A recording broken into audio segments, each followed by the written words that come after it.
तुम अलग अलग देवताओं को पूजोगे तो जरूरी नहीं है सब देवता तुमसे खुश हो जाएं। ऐसे समझो 20 किलो मेढक तौलना हो, बड़ी लंबी लफड़ा है। अब मेढक 1-1 किलो के तो होंगे नहीं कि 20 होंगे, कोई 100 ग्राम का, कोई 500 ग्राम का, कोई 50 ग्राम का। अब 20 किलो मेढक तौलना हो तो 4 धरोगे, 3 उछट जाएंगे, पूरा दिन इसी में निकल जाएगा। 1 किलो भी मुश्किल से नहीं हो पाएंगे। तो करें क्या, एक काम करो, 20 किलो का एक सिंगल मेढक खोजो जिसका वजन 20 किलो का हो, फिर ज्यादा झंझट नहीं है, दोनों पैर पकड़ लो और धरो तराजू पर, 20 किलो हो जाएंगे। उसी प्रकार एक को पकड़ लो जो अपने आप में वजन वाला हो, तो अन्य देवताओं को मनाने की आवश्यकता नहीं है। ऐसे समझो, अब मान लो हम मंत्रियों को, दिल्ली के मंत्रियों को मनाएं तो घर घर जाना पड़ेगा, एक आध मंत्री मिलेगा, नहीं मिलेगा नाराज हो जाए। अब हम मुख्यमंत्री आ गए, इन्हीं को मना लेंगे, सब मंत्री हमारे हो जाएंगे। बताओ, गजब कही क्या, गलत कहा क्या? जैसे अलग अलग हम मंत्रियों को मनाने जाएं तो अलग अलग मंत्री मनाएंगे, 2-4 मंत्री मिलेंगे, नहीं मिलेंगे, टाइम देंगे, नहीं देंगे, नाराज हो जाएंगे। अब हुआ क्या, मुख्यमंत्री कथा में आ गई हैं, इन्हीं को कह देंगे बहन जी आज से हम तुम्हारे भैया हैं, बस देखे भर रही हो, जब भी दिल्ली आएंगे व्यवस्था पूरी बनती रहेगी, जय बजरंगबली की। अब आप हमसे पूछो इसका उपाय क्या? इसका उपाय भी यही है, अलग अलग देवताओं को मनाएंगे, पता नहीं कौन देवता मानेगा नहीं मानेगा, एक वीर बजरंगबली को अगर मना लेंगे तो सब देवता अपने आप मान जाएंगे। हाँ, और ये बात हम ऐसी नहीं कह रहे बिना तर्क के, इसका तर्क भी है। और देवता चित्त ना धरई हनुमत से, और देवता चित्त ना हनुमत से। एक तर्क हो रहा है, हमें एक तर्क हो समझ में। मुख्यमंत्री बगल में बैठा हो, जैसे तिवारी जी के बगल में बहन मुख्यमंत्री बैठी, उनके बगल में 1-2 जने और बैठे। अब जो उनके बगल में बैठे हैं, अब किसी छोटे मोटे अधिकारी की क्षमता नहीं है कि बगल वाले को उठा दे, समझना। मुख्यमंत्री के बगल में अगल बगल जो बैठे हैं, किसी छोटे मोटे अधिकारी की क्षमता नहीं है कि उठा दें।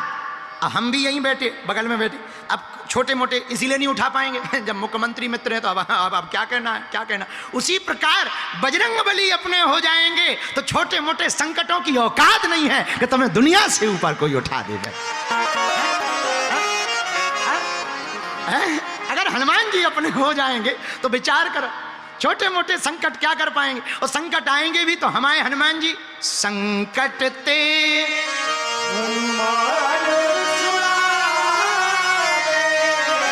मन क्रम वचन। दिल्ली वालों कान खोलकर सुनो, मन क्रम वचन और संकट कटे मिटे सब पीरा।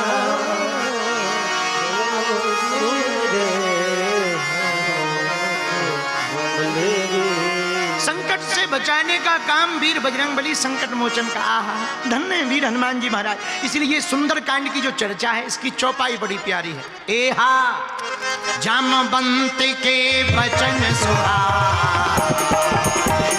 सुने हनुमान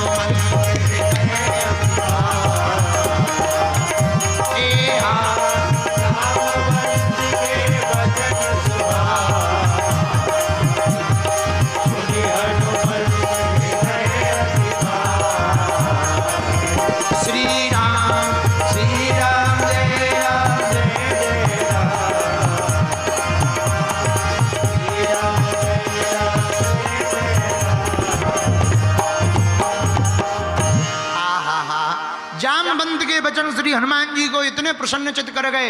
हनुमान जी हैं जवान, जामवंत जी हैं बूढ़े। सुंदरकांड की पहली चौपाई ही ये शिक्षा देती है, जो अपने से बड़ों की बात को मानेंगे तो जवानों में जोश होता है और बूढ़ों में होश होता है। होश और जोश जब दोनों एक साथ मिलते हैं तो विदेशी धरती पर भी अपना झंडा फहराता है।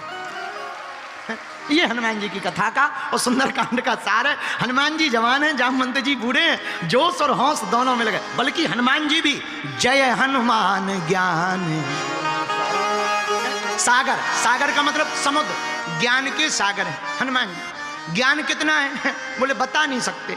एक होता लिमिटेड, अच्छा समुद्र में पानी कितना, बोले गिलियन मिलियन है, अनलिमिटेड है, घटता बढ़ता रहता है। ऐसे ही हनुमान जी में बोले क्या, बोले लिमिटेड नहीं है, अनलिमिटेड है। तो तुलसीदास जी ने सोचा क्या लिखें, कितना ज्ञान है भाई। किसी को ज्ञान होता पीएचडी का ज्ञान है, डीलेट है, एलएलबी है, लॉ कर रखी है, डॉक्टरेट है, इतनी ज्ञान है। पर हनुमान जी को कितना ज्ञान, जय हनुमान। अच्छा ज्ञान तो हो गया, अब बल, बल कितना है बोले इसकी भी कोई माप नहीं है। बोले कितना बल है, अब भाई बल हो, किसी ट्रक को धर्म कांटा पे रख दो पता लग जाता है कितने टन है। हनुमान जी को कहीं भी धर दो, वे छोटे भी हो जाएं बड़े भी हो जाएं। जब रावण लंका में हनुमान जी युद्ध करने राम जी गए, रावण गए, और जब युद्ध होने लगा तो रावण ने यही तो कहा एक काम करो, युद्ध को जीतना है तो बंदर को पकड़ो। बोले राम जी से खतरा नहीं है, खतरा है वो बंदर से। सेना बोली कौन सा बंदर है, बोले वो जो पहली बार आया था। अच्छा हनुमान जी का नाम थोड़ी जानते थे लंका में ना, नाम नहीं जानते थे। उन लोगों ने अपनी तरफ से नया नाम रख दिया था। सुंदरकांड में भी वो नाम आया मरकट। बोले कौन, बोले मरकट। अच्छा मरकट क्यों रखा, हनुमान जी मारते भी थे और काटते भी थे। तो बोले बोलो क्या, बोले मारता भी और काटता भी है। बोले कौन है, बोले मरकट। तो बोले कौन, बोले एक बंदर है बड़ा खतरनाक। बोले कौन, बोले वो जो पहली बार आया था फर्स्ट टाइम। बोले खतरनाक तो वही है। रावण बोले एक काम करो, बोले क्या, बोले पकड़ो। सेना बोली पकड़े, अब सेना पकड़ने गई, एक सेना नहीं लौटी, केवल पत्रकार आए वापस। रावण बोले पत्रकार हो, सेना कहाँ है। पत्रकार बोले वो तो मर गई। बोले कैसे मर गई, अरे बोले उसके बंदर के सामने टिकना मुश्किल था। रावण बोले मूर्ख थे जो सामने से गए, पीछे से चले जाते। पत्रकार बोले हुजूर सामने वाले तो 2 मिनट टिक ही गए, पीछे वाले तो टिक ही नहीं पाए। बोले क्यों, बोले पूछ, पीछे से अलग सिस्टम चल रहा था, जेसीबी जैसा एलएनटी मशीन चल रही थी। अच्छा जेसीबी का तो फिक्स एरिया है कि 20 फीट से ज्यादा सूपा नहीं आ सकता है। हनुमान जी की पूंछ का एरिया फिक्स है ही नहीं है, कब घट जाए कब बढ़ जाए कोई डेंजर एरिया फिक्स नहीं है। तो अब गोस्वामी जी को बड़ी दुविधा हो गई, बोले इनमें बल कितना है, ये कैसे लिखा जाए। तो हनुमान चालीसा लिखते हुए हनुमान जी महाराज के बारे में गोस्वामी जी ने सोचा बल कैसे लिखें। तब एक बात ध्यान आई, क्या ध्यान आया, बल लिखना है। अब चौपाई लिखी, रामदूत अतुलित बल गाओ अंजनी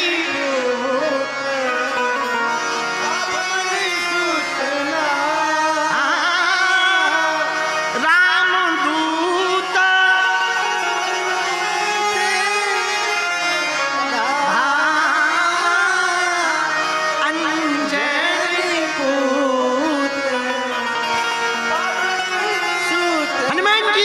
अतुलनीय बल है। कितना बल, अतुलनीय, बोले कोई सीमा नहीं है। इतने बलवान हनुमान ज्ञान के सागर होने के बाद भी शिक्षा किससे ले रहे, जामवंत से, दिल्ली के पागलों। ये सीखने वाली बात है। हमेशा अपना सहायक, हमेशा अपना सलाहकार अपने से ज्यादा अनुभव वाले व्यक्ति को रखना चाहिए। जोश खुद में रहे पर होश बगल वाले में रहना चाहिए, ताकि तुम बहक ना जाओ, ताकि तुम गलत निर्णय ना ले लो। कई बार कई लोग ऐसे होते हैं जहां बोलना नहीं चाहिए वहां बोलते हैं, जहां चुप रहना चाहिए, जहां बोलना नहीं चाहिए वहां बोलते हैं, और जहां बोलना चाहिए वहां चुप हो जाते।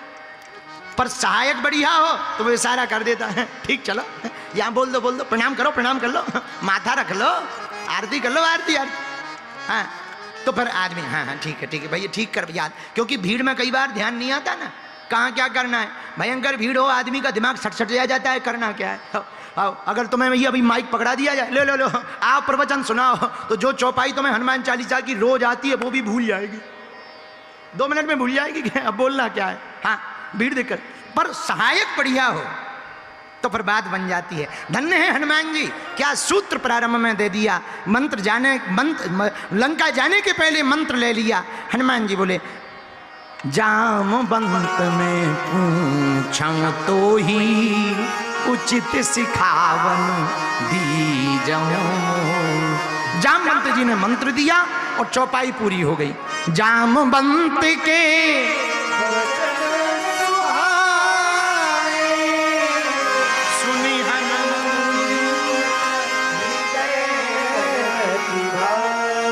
कथा के सूत्र नोट करो। आज की कथा का पहला सूत्र है, सुनो मेरे पागलों, हनुमान जी संस्कार से भरे हैं। लंका के लोग अहंकार से भरे थे, हनुमान जी संस्कार से भरे थे, तो अहंकार हार गया, संस्कार जीत गया। आज की कथा का दूसरा सूत्र, जवानों में जोश होता है, बुढ़ापों में होश होता है, दोनों को लेकर के चलना चाहिए। आज की कथा का तीसरा सूत्र, लंका में भी अगर जाकर के राम नाम का डंका बजाना है तो हमें उन लोगों के सामने हाथ जोड़कर खड़े नहीं होना है जिनके सामने दुनिया हाथ जोड़कर खड़े हो। हमें जगत के सामने हाथ जोड़कर खड़े नहीं होना है, हमें जगदीश के चरणों में पड़े रहना है। जो जगदीश के चरणों में पड़ा रहेगा वो लंका में भी जाकर के डरेगा नहीं। आज की कथा का चौथा सूत्र वो भी बड़ा प्यारा है, हमेशा अपने से बड़ों की सलाह माननी चाहिए। इन्हीं 4 सूत्रों के साथ हमने आपको लास्ट में भाव सुनाया है, ओ सोने वाले जाग जा, संसार मुसाफिर खाना है। ओ सोने वाले जाग जा, संसार मुसाफिर। इसलिए जागने की कथा है, भागने की नहीं है। ना ना ना, जागने की कथा है, भागने की दुनिया है, जागने की कथा है। इसी भाव के साथ मुस्कुराते रहिए और हाँ, आज भी हंसते हुए घर जाना, और जितने बूढ़े हैं वो थिरकते हुए घर जाना। अपनी बात को हम हनुमान जी के चरणों में इसी बात के साथ में, कौन हंसता हुआ घर जाएगा। अच्छा पहले 1 मिनट करो, रुको रुको, हाथ नीचे कर लो, पीटने के काम है। पहले बिना बात के हंसो, बस इतना ही। बहुत कमजोर बम हो, थोड़ा बिना बात के हंसो। ए टीवी वालों, टीवी करो, टीवी करो, कैमरा करो उनके सामने। हाँ बस इतना ही। ऐसे लग रहा है जैसे तुम दीपावली के फुस्सा बम हो। थोड़ा बढ़िया खुल के हंसो। अब बढ़िया ऐसी मुस्कुराते हुए घर जाना, और हाँ, पड़ोसी तुम्हें देख के जले तो और जलाना। हाँ, जो तुम्हें देख के जले। हमारी एक आदत है, हम लोगों से कहते हैं बेटा तू अपनी जलन बरकरार रख, अपन अपना जलवा बरकरार रखेंगे।